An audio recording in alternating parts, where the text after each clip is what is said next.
Que lo trata para que no tumbarlo tanto. Sí. Sí, sí, sí. Ah.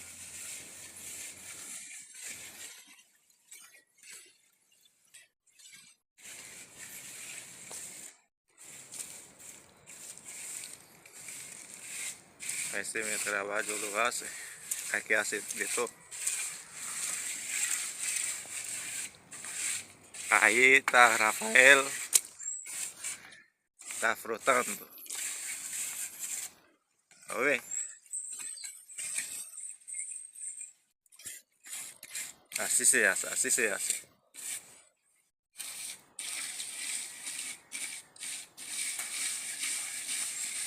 Cuando tú cansas, avísame. ¿Tú puedes seguir? ¿Tiene baño cemento ahí? Sí. Ok.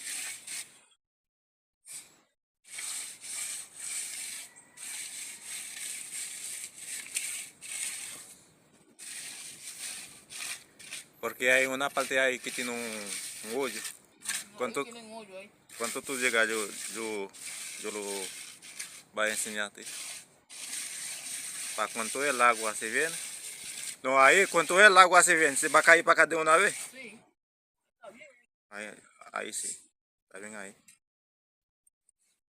Muévelo para. No trata de jalarla, que trata de levantarla. Para que no se...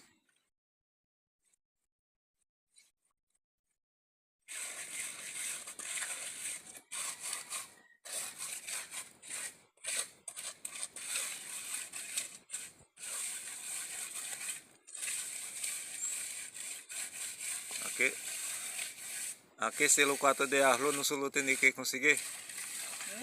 Aquí ese locato de arroz no solo tiene que conseguir, hay que... Porque la vida dale vuelta. Hay que aprender a hacer de todo. Todo, todo. Hasta robar. Yo puedo enseñar a uno a robar, lo que pasa yo no voy a robar. Porque así no está bueno. Robar no es bueno. Porque uno que roba se fue una mancha, nunca no se sale. Por eso mismo uno tiene que aprender a trabajar para que no se roba. ¿Lo viste?